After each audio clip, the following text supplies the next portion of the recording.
ఒకసారి ఊదండి శబ్దం రాని.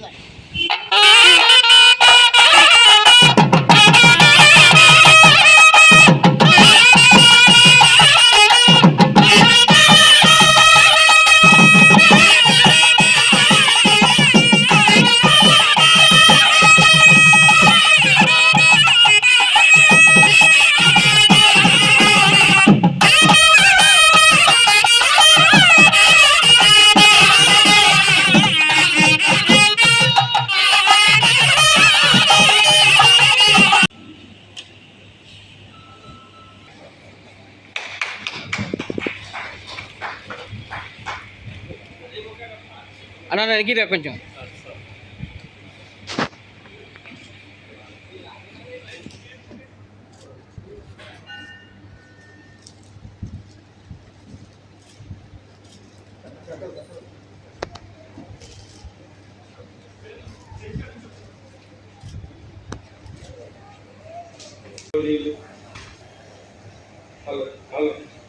హలో గౌరవనీయులు బండారు దత్తాత్రేయ గారు,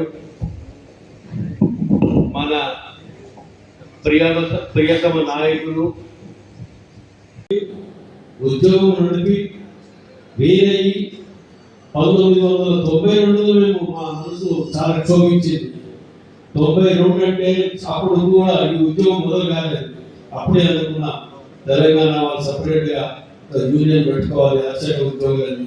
అదే నాంది, ఆ నాందే ప్రస్తావనే పెద్దగా జరిగి సపరేట్ తెలంగాణ ఉద్యోగం దారితీసి మన అక్షర ఉద్యోగం చేసినంత ఉధృతమైన ఉద్యోగము, మంచి ఉద్యోగము, డిసిప్లిన్ యుద్ధము. దేవాలయాలు ఒక ఉద్యోగంలో అనుమత్యం లాంటిగా అనేక మంది ఉద్యోగస్తున్నారు. కానీ ఆయన ఒక అనుమత్యం లాంటి పెట్టి ఉద్యోగమే తన పరమావధిగా భావించి ఆయన చేసినటువంటి సేవలు, ఆయన సతీమణి శ్రీమతి పద్మ మేడం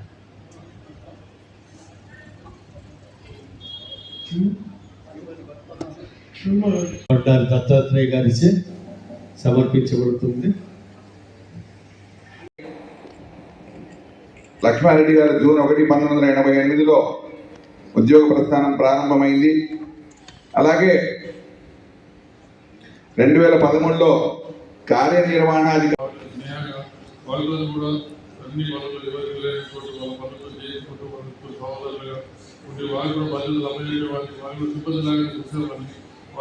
అదేవిధంగా గౌరవించే వాళ్ళు చెప్పిన పని చేసుకుంటూ అన్ని ఆలయాలన్నింటికి వాళ్ళకి కూడా చేసిన వాళ్ళు ఈరోజు వచ్చిన వాళ్ళు దేవాలయ చైర్మన్లు, మెంబర్స్, ధర్మకర్తలు, సిబ్బంది అందరూ కూడా ఇచ్చేసినారు. అందరికీ కనుక కృతజ్ఞతలు.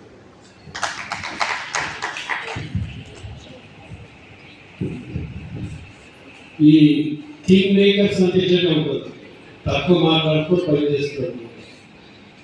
అట్లాంటి వచ్చి రియల్గా వచ్చి మా మిత్రుడు అంటే మిత్రుడే.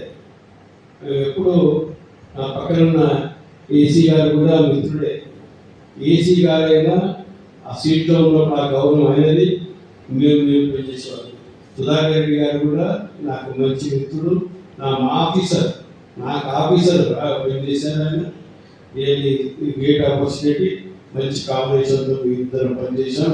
లక్ష్మారెడ్డి, నేను, దేవనాథ్, తర్వాత ఈ మోహన్, ఇదంతా డిప్యుటేషన్ వెళ్ళే వాళ్ళు. మేమంతా చంద్రారెడ్డి డిప్యుటేషన్స్, సమ్మక్క సారక్క, తర్వాత పెద్ద దేవాలయాలు డిప్యుటేషన్ వెళ్ళినప్పుడు ఒక టీం వర్క్గా మంచిగా దేవాలయాల గురించి ఆలోచించేవారు, అభివృద్ధి గురించి ఆలోచించేవారు.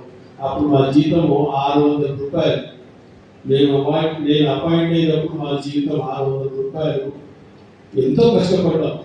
ఈ స్కేలు, ఈ గౌరవం పొందడానికి ఎంతో కష్టపడి రోడ్ల మీద పడి గోపరాలు ఎక్కి నానా ఇబ్బంది పడి అధికారులతో నానా చివాట్లు తిని ఎన్నో ఇబ్బందులకు పోయి ఈరోజు ఒక అర్చకుడు 50,000, 60,000 తీసుకుంటున్నటువంటి ఈ సంఘము, నేను ప్రెసిడెంట్గా ఉన్నా. అప్పుడు జాయింట్ సెక్రటరీగా లక్ష్మణ్ నాయకత్వం వహించాలంటే చాలా కష్టం. మనమేమో చాలా చిన్న కుటుంబాలు, ఆర్థికంగా చాలా తక్కువ